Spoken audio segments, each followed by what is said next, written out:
This administration is no better when it comes to transparency about UAPs. Investigative journalist Jeremy Corbell, along with his partner George Knapp, got their hands on newly released Navy footage of UFO sightings from 2023. What you're looking at right now is the footage and what Corbell believes to be one of 4 Tic Tac shaped UFOs. I'm sure there's a better way to talk about them, emerging from the water, then flying at supersonic speeds.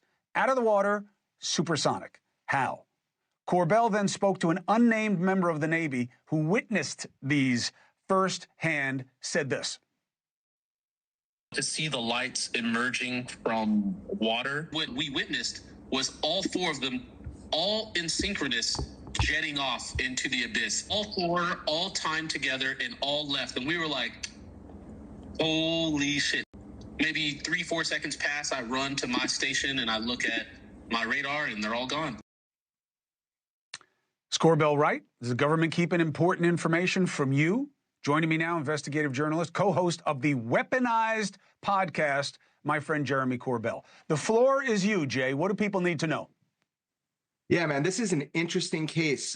There is power in military footage. It's few and far between that we get great sensor data on something that is truly anomalous, and that's what we're seeing here, backed up, of course, by the eyewitness testimony.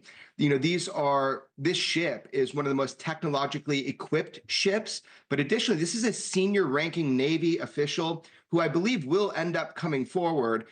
They saw these craft coming out of the water, at least one of them coming out of the water. That's transmedium. This is in the Combat Information Center. Also, they saw 4 of them in total. They saw them on radar, then they picked them up in thermal. That's why it looks black and white. But if you look at a plane through that system, you see wings, a tail, exhaust, rotors, all sorts of heat signatures. You're not seeing that here. So again, it was tracked on radar, tracked on thermal. There was a kind of a synchronized, coordinated, instantaneous departure described to me and George Knapp by the firsthand witnesses. This is really reminiscent of the 2004 Tic Tac UFO, where Commander David Fravor, who testified in front of Congress, chased a UFO for the United States military. Cat's out of the bag. Sailors are seeing stuff, and now we have more evidence. How big, and do we have stuff like that? Yeah, no, everybody says we don't have stuff like that. Don't take my word for it. Commander David Fravor testified in front of Congress. We didn't have technology like this in 2004. We do not have technology like that now. We also wouldn't be testing, you know, kind of black budget technologies in these warning areas right off the coast of San Diego. This has been going on for decades, if not centuries. We don't have technology like this, but take the word of people that testify in front of Congress who know. Why do you think they're not telling us? Yeah, man, it brings us back to like the core question here. We want transparency. We want the truth. We've been told UFOs are real, but that's it.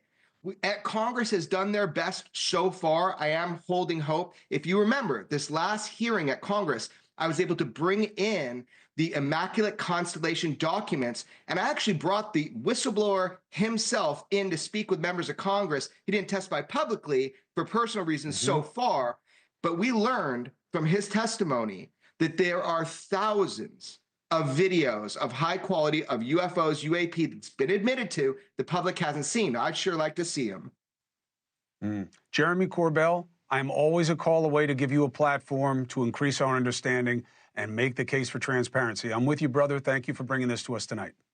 Thanks, Chris. We'll get there. Keep pushing.